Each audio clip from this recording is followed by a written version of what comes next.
ಇತ್ತೀಚಿನ ಸಂಚಿಕೆಗಳನ್ನು ಜಾಹೀರಾತಿನ ಕಿರಿಕಿರಿ ಇಲ್ಲದೆ ನೋಡಿ.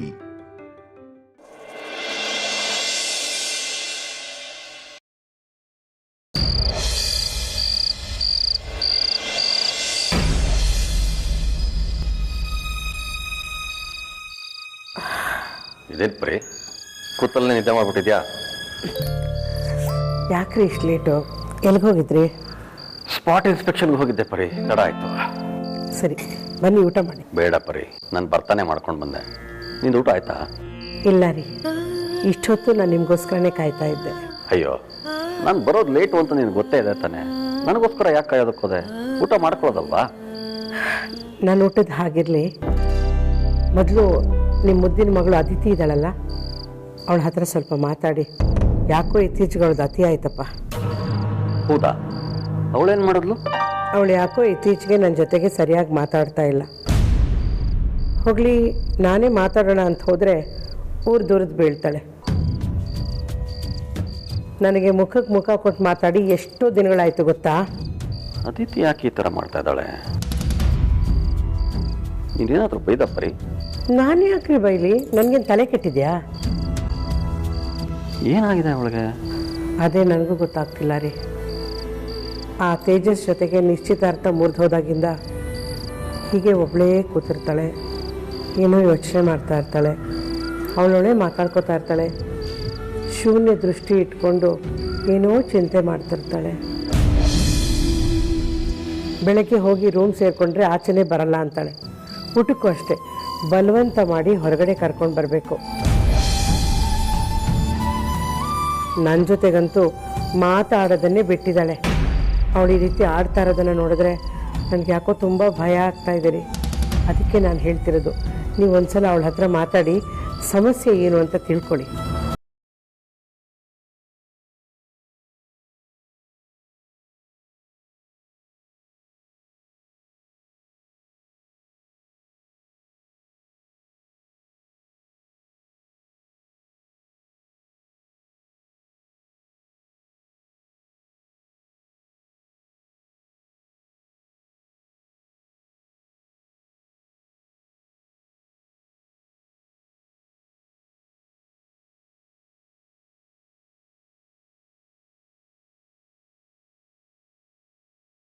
ಚಿಕ್ಕವಳು, ಅವಳಿಗೆ ಅವಳದೇ ಆದಂಥ ಆಸೆ ಕನಸುಗಳು ಎಲ್ಲ ಇರ್ತಾವಲ್ಲ.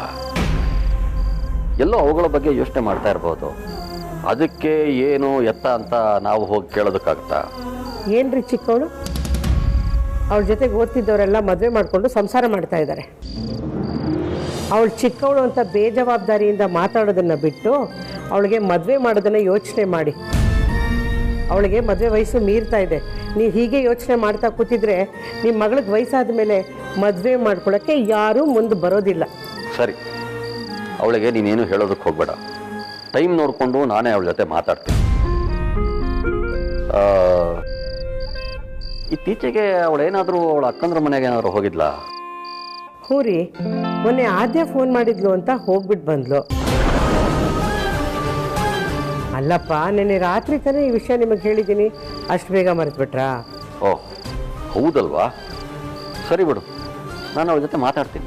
ಹೌದು, ಅದಿತಿ ಅವಳ ಅಕ್ಕಂದ್ರ ಮನೆಗೆ ಹೋಗಿದ್ಲು ಅಂತ ಯಾಕೆ ಕೇಳಿದ್ರಿ? ಅವಳು ಅಲ್ಲಿ ಹೋಗಿದ್ದಕ್ಕೂ ಈ ರೀತಿ ಆಡ್ತಿರೋದಕ್ಕೂ ಏನು ಸಂಬಂಧ? ಯಾವ ಸಂಬಂಧನೂ ಇಲ್ಲ ಪರಿ. ಸುಮ್ಮನೆ ನೀನು ಏನೇನೋ ಅಂದ್ಕೊಂಡು ತಲೆ ಕೆಡಿಸ್ಕೋಬೇಡ. ಟೈಮ್ ನೋಡಿಕೊಂಡು ನಾನು ಅವಳ ಜೊತೆ ಮಾತಾಡ್ತೀನಿ.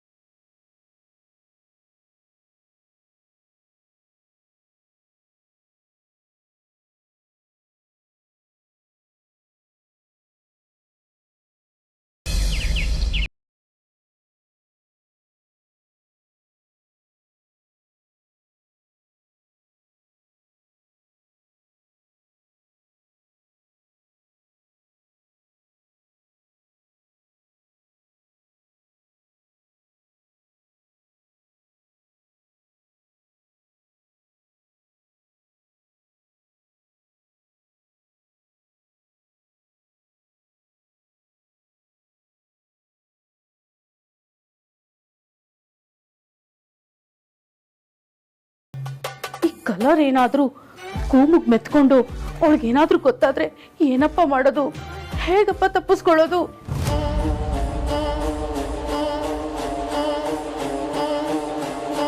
ಅಮ್ಮ, ನಿಮಗೆ ಈ ಥರ ತಲೆ ಬಾಚಿ ರೆಡಿ ಮಾಡೋದು ನಂಗೆ ಸಖತ್ ಇಷ್ಟ.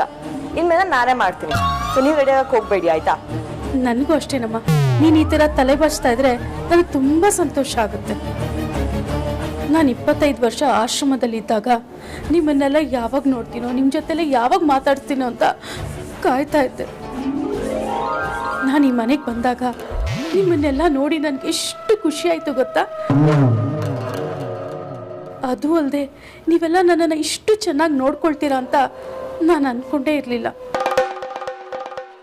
ನನಗೆ ಈಗ ಗೊತ್ತಾಗ್ತಾ ಇದೆ ನೀವೆಲ್ಲರೂ ನನ್ನನ್ನು ಎಷ್ಟು ಪ್ರೀತಿಸ್ತೀರಾ ಅಂತ. ಛೇ, ಯಾದ್ಯ ಮಾಡೋದು ಒಂದಲ್ಲ ಎರಡಲ್ಲ. ತಲೆ ಕಲರ್ ಹಾಕೊಂಡಿರೋದು ಕೊಟ್ಟೋದ್ರೆ ಏನಪ್ಪ ಮಾಡೋದು?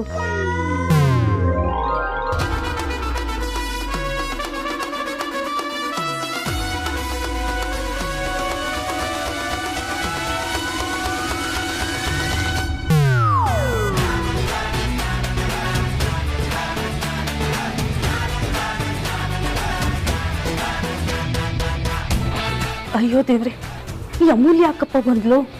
ಈ ಮನೆಯಲ್ಲಿ ಯಾರ ಕಣ್ಣಿಗೆ ಬೇಕಾದ್ರೂ ಮಣ್ಣು ಹೆರ್ಚ್ಬೋದು, ಆದ್ರೆ ಇವಳ ಕಣ್ಣಿಗೆ ಮಾತ್ರ ಮಣ್ಣು ಹೆರ್ಚಕ್ಕಾಗಲ್ಲ. ಈಗೇನಾದ್ರೂ ಇವಳು ನನ್ನ ಕೂದಲನ್ನ ನೋಡಿದ್ರೆ ಯಾಕೆ ಏನು ಅಂತ 100 ಪ್ರಶ್ನೆ ಕೇಳ್ತಾಳೆ. ಹೇಗಾದ್ರೂ ಮಾಡಿ ಇವರಿಬ್ಬರಿಂದ ನನ್ನ ತಪ್ಸು ದೇವ್ರೆ, ಪ್ಲೀಸ್. ಏನಪ್ಪ ಮಾಡೋದು?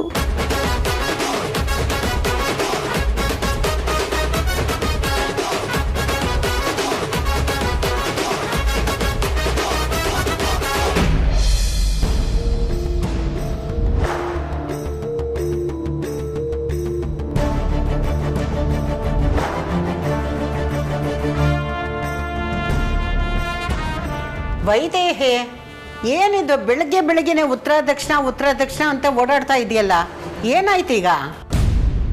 ಅಲ್ಲಮ್ಮ, ನಾವು ಹರಕೆ ಹೊತ್ಕೊಂಡಿರೋದು ಅಷ್ಟು ಸ್ಪಷ್ಟವಾಗಿ ಹೆಂಗಸು ವೇದಾಂತ ಹತ್ರ ಹೇಳಿದಾಳೆ ಅಂದರೆ ವಿಷಯ ಅವಳಿಗೆ ಹೇಗೆ ಗೊತ್ತಾಯ್ತು?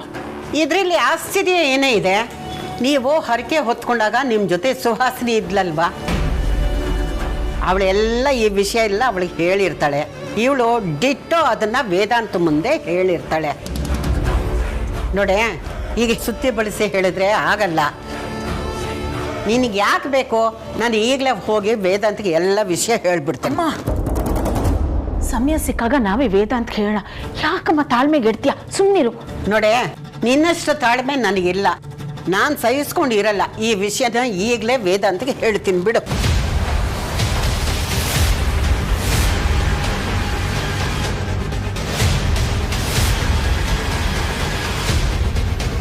ಯೋಚನೆ ಮಾಡಿ ವೇದಾಂತಕ್ಕೆ ಹೇಳಿದ್ರೆ ಆಯ್ತು. ಸುಮ್ಮನೆ ತಾಳ್ಮೆಗೆಡಬೇಡಿ. ನೀವು ಆರಾಮಾಗಿ ಕೂತ್ಕೊಳ್ಳಿ. ಏನಮ್ಮ,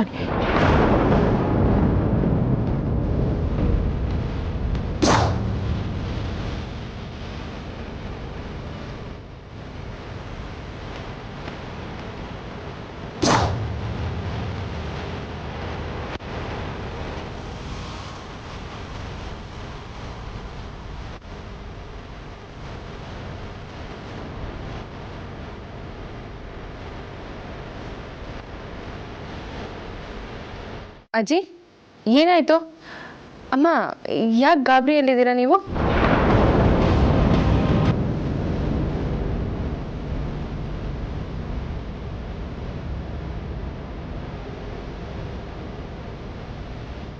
ನೋಡು, ಎಷ್ಟು ದಿನ ಗುಟ್ಟು ಮುಚ್ಚಿಟ್ರು ಆಗಲ್ಲ. ಈಗ ಹೇಳೋ ಟೈಮ್ ಬಂದಿದೆ, ಹೇಳ್ಬಿಡ್ತೀನಿ. ಆರ್ತಿ, ನಿನಗೊಂದು ವಿಷಯ ಗೊತ್ತಿಲ್ಲ ಅಲ್ವಾ? ನಮ್ಮ ಮನೆಗೆ ಬಂದಿದ್ದಾಳಲ್ಲ ಹೆಂಗಸು, ವಿಕ್ರಾಂತ್ ವೇದಾಂತ ತಾಯಿ ಅಂತ, ಅವಳು ಅವರ ಅಮ್ಮನೇ ಅಲ್ಲ.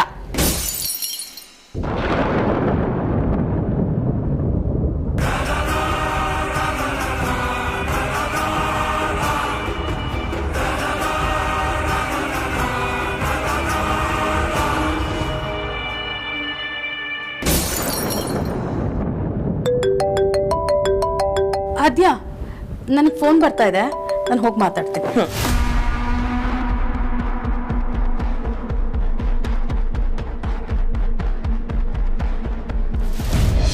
ಏನದಕ್ಕೆ ಇವತ್ತು ನಿಮ್ಮ ಅಮ್ಮಂಗೆ ನೀವೇ ತಲೆ ಬಾಚ್ತಿದ್ದೀರಾ?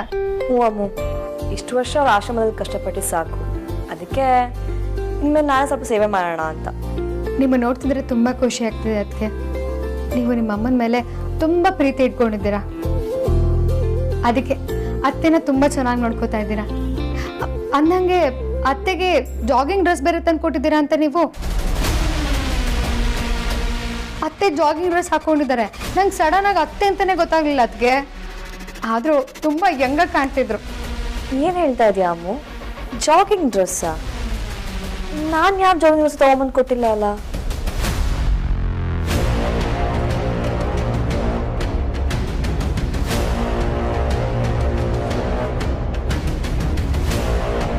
ಏನತ್ತೆ ಇದು?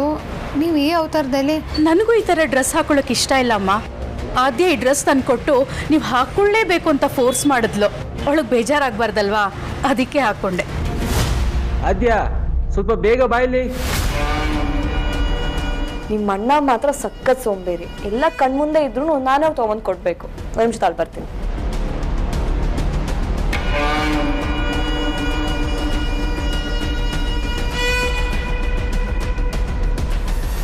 ಅಂದರೆ ಅತ್ತೆ ಅಲ್ಲಿಗೆ ಸುಳ್ಳು ಹೇಳಿದ್ರ? ಆದಿ ಅದಕ್ಕೆ ಕೊಡ್ಸಿದ್ರು ಅಂತ ಸುಳ್ಳು ಯಾಕೆ ಹೇಳಿದ್ರು?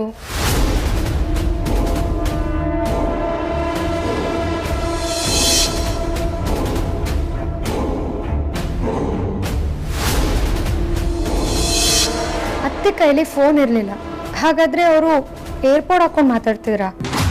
ಏರ್ಪೋರ್ಟ್ ಅವ್ರಿಗೆ ಯಾರು ತಂದು ಕೊಟ್ಟಿದ್ದಾರೆ? ಇಲ್ಲ, ಇಲ್ಲೇನೋ ಮಿಸ್ ಹೊಡಿತಿದೆ ಅನಿಸ್ತಿದೆ. ಅತ್ತೆ ನಮ್ಮಿಂದ ಏನೋ ಮುಚ್ಚಿಡ್ತಿದ್ದಾರೆ. ಹೇಗಾದರೂ ಮಾಡಿ ಇವ್ರು ಯಾರು ಏನು ಮಾಡ್ತಿದ್ದಾರೆ ಅಂತ ಪತ್ತೆ ಮಾಡಲೇಬೇಕು. ಇವತ್ತಿಂದ ಇವ್ರ ಮೇಲೊಂದು ಕಣ್ಣು ಇಡಲೇಬೇಕು.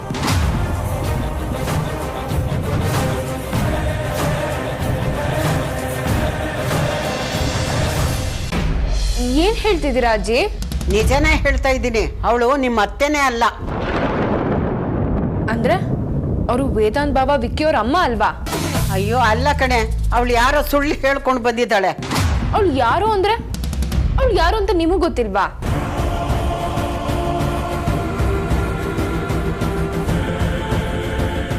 ಗೊತ್ತಿಲ್ಲ ಕಣೆ.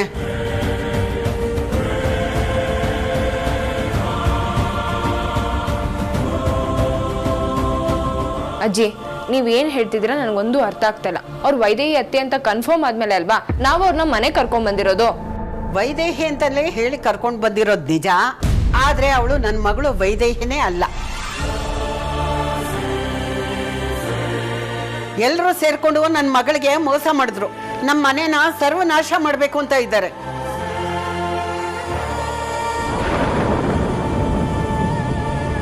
ನಮಗ್ ತೊಂದರೆ ಮಾಡಬೇಕು ಅನ್ನೋರ ಜೊತೆಗೆ ಸಂಪರ್ಕ ಇಟ್ಕೊಂಡಿದ್ದಾಳೆ ಅವಳು. ನಮ್ಮ ಮನೇನ ಏನ್ ಮಾಡ್ಬಿಡ್ತಾಳೋ ಅನ್ನೋ ಭಯ ಆಗ್ತಿದೆ ನನಗೆ. ಅಲ್ಲ ಅಜ್ಜಿ, ಈಗ ವೇದಾಂತ್ ಬಾಬಾ, ವಿಕ್ಕಿ, ಆದ್ಯ ಅತ್ಗೆ ಎಲ್ಲರೂ ಕೂಡ ಈಗ ಬಂದಿರೋರೆ ಅವ್ರ ಅಮ್ಮ ಅಂತ ನಂಬ್ಕೊಂಡಿದಾರಲ್ಲ.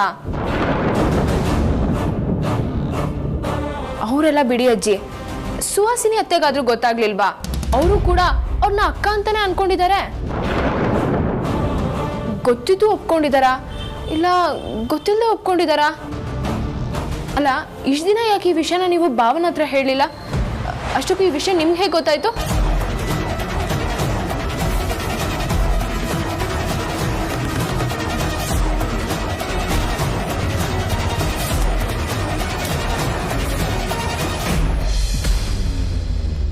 ಸುಹಾಸಿನಿ, ನಾನು ಸ್ವಲ್ಪ ಆಚೆ ಹೋಗ್ತಾ ಇದ್ದೀನಿ. ಯಾರಾದ್ರೂ ಏನಾದ್ರು ಕೇಳಿದ್ರೆ ಸ್ವಲ್ಪ ನೀನು ಮ್ಯಾನೇಜ್ ಮಾಡು. ನೀನು ಹೇಗೆ ದಿನಕ್ಕೆ 3 ಸಲ ಹೊರಗಡೆ ಹೋಗ್ತಾ ಇದ್ರೆ ಅಮ್ಮ ನೀನು ಎಲ್ಲಿಗೆ ಹೋದೆ, ಯಾಕೆ ಹೋದೆ ಅಂತ 108 ಪ್ರಶ್ನೆ ಮಾಡ್ತಾರೆ. ನನಗದಕ್ಕೆಲ್ಲ ಆನ್ಸರ್ ಮಾಡೋಕ್ಕಾಗಲ್ಲ. ನೀನು ಎಲ್ಲೂ ಹೋಗೋದು ಬೇಡ, ಮನೇಲಿರೋ. ಬರೀ ನಿನ್ನ ಸೇಫ್ಟಿ ಮಾತ್ರ ನೋಡ್ಕೋಬೇಡ ಸುಹಾಸಿನಿ. ವೇದಾಂತ್ ಕೇಸಲ್ಲಿ ಪೊಲೀಸರು ತೇಜಸ್ನ ಹುಡುಕ್ತಿದಾರಂತೆ. ಪದೇ ಪದೇ ಮನೆಗೆ ಬಂದು ಟಾರ್ಚರ್ ಕೊಡ್ತಿದಾರಂತೆ. ಅದಕ್ಕೆ ಯಜಮಾನ್ರು ಅವನನ್ನ ಬೇರೆ ಊರಿಗೆ ಕಳಿಸ್ತಿದ್ದಾರೆ. ಹೋಗೋಕ್ಕಿಂತ ಮುಂಚೆ ನಾನು ಒಂದ್ಸಲ ಅವನನ್ನ ಮಾತಾಡ್ಸ್ಕೊಂಡು ಬರ್ತೀನಿ. ಯಾರಾದರೂ ಏನಾದ್ರು ಕೇಳಿದ್ರೆ ಏನಾದರೂ ನೆಪ ಹೇಳು. ಸರಿ, ಹೋಗ್ಬಾ. ಕೇಳಿದ್ರೆ ದೇವಸ್ಥಾನಕ್ಕೆ ಹೋಗಿದ್ದಾಳೆ ಅಂತ ಹೇಳ್ತೀನಿ. ಸರಿ, ನಾನು ಇನ್ನು ಬರ್ತೀನಿ. ಹಾಯ್ ಅತ್ತೆ. ವಾವ್, ನೀವು ನೆನ್ನೆ ಹಾಕೊಂಡಿದ್ದ ಡ್ರೆಸ್ಸಿಗೂ ಇವತ್ತು ಹಾಕೊಂಡಿರೋ ಡ್ರೆಸ್ಸಿಗೂ ಎಷ್ಟು ಕಾಂಟ್ರಾಸ್ಟ್ ಇದೆ ಗೊತ್ತಾ? ನೀವೇನೋ ಡಬಲ್ ಆ್ಯಕ್ಟಿಂಗ್ ಮಾಡ್ತಿದ್ದೀರಾ ಅಂತ ಅನಿಸ್ತಾ ಇದೆ.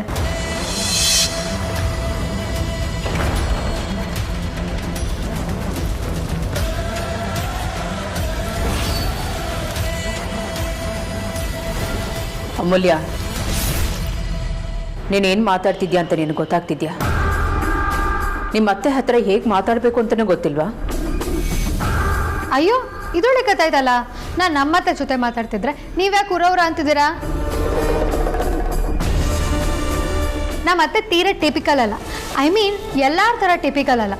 ನಮ್ಮತ್ತೆ ನಮ್ಮ ಥರ ಯಂಗ್ ಆ್ಯಂಡ್ ಯೂತ್ ಅಲ್ವಾ ಅತ್ತೆ? ಹ್ಞೂ ಅಮೂಲ್ಯ, ನೀನು ಹೇಳ್ತಿರೋದು ನಿಜ. ಹೌದು. ಎಲ್ಲಿಗೂ ಹೊರಟಿದ್ದೀರಾ ಅನ್ಸುತ್ತೆ? ಅದು ದೇವಸ್ಥಾನಕ್ಕೆ ಹೋಗ್ಬಿಟ್ಟು ಬರೋಣ ಅಂತ. ಹೌದಾ? ಎಂಥ ಕೋಇನ್ಸಿಡೆನ್ಸ್ ನೋಡಿ.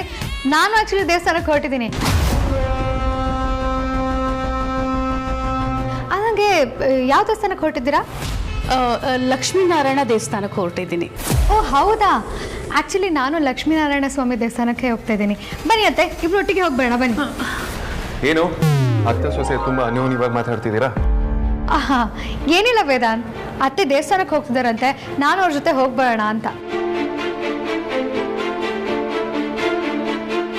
Very good. ಅಮ್ಮ ಒಬ್ಬರೇ ಎಲ್ಲೂ ಹೋಗ್ಬಿಡಿ, ಅಮೂಲ್ಯನೂ ಕರ್ಕೊಂಡು ಹೋಗಿ.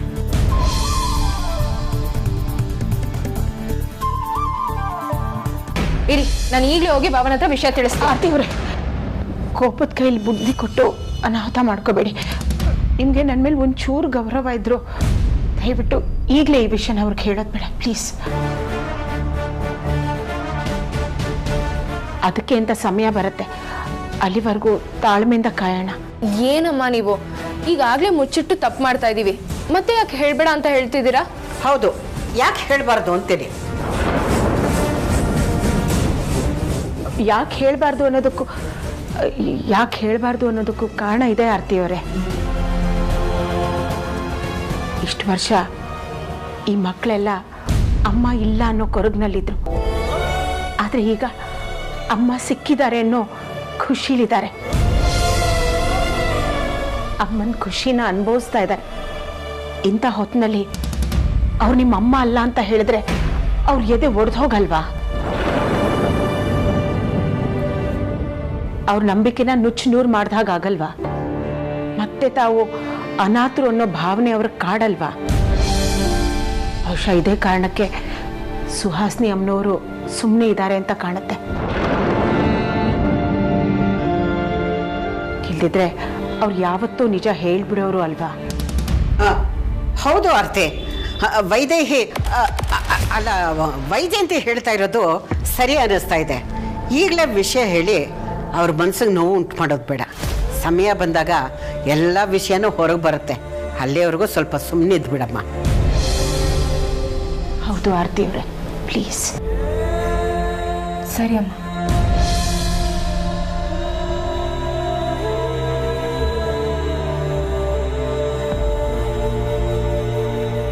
ಮನೆಗೆ ಬಂದಿರೋದು ಮಗಳಲ್ಲ ಅಂತ ಗೊತ್ತಿದ್ರು ಅಜ್ಜಿ ಯಾಕೆ ಈ ಥರ ಮಾತಾಡ್ತಿದ್ದಾರೆ? ಸುಹಾಸಿನಿ ಅತ್ತೆ ಯಾಕೆ ಮೌನವಾಗಿದ್ದಾರೆ? ವೈಜಯಂತಿ ಅಮ್ಮ ಯಾಕೆ ಹೇಳ್ಬೇಡ ಅಂತಿದ್ದಾರೆ? ಇವ್ರ ಉದ್ದೇಶ ಏನಾಗಿರ್ಬೋದು?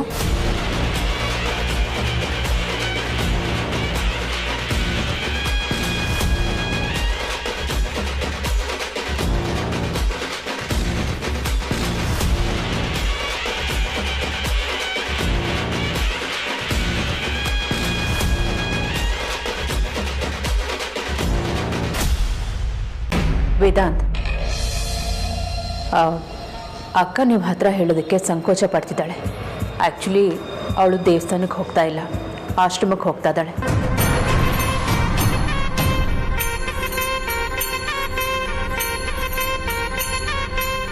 ಅವ್ರ ಫ್ರೆಂಡ್ನೆಲ್ಲ ನೋಡಿ ಮಾತಾಡ್ಸ್ಕೊಂಬರೋದಕ್ಕೆ. ಅಮೂಲ್ಯ ಜೊತೆನಲ್ಲಿ ಹೋದರೆ ಅವಳಿಗೊಂಥರ ಫೀಲ್ ಆಗುತ್ತಲ್ವಾ?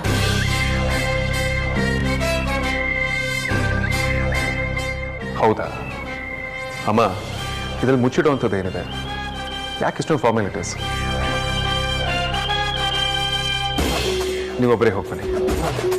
ಅಮೂಲ್ಯ, ನೀನು ದೇವಸ್ಥಾನಕ್ಕೆ ಹೋಗ್ಬೇಕು ಅಂತ ಹೇಳಿದ್ಯಲ್ಲ, ಒಬ್ಬಳೇ ಹೋಗ್ಬಾ. ಸರಿ ಅಮ್ಮ, ಬಾಯ್. ಸುಹಾಸಿನಿ, ನಾನು ಹೊರಡ್ತೀನಿ, ಲೇಟ್ ಆಗ್ತಾ ಇದೆ. ಸರಿ, ಬೇಗ ಬಂದ್ಬಿಡು.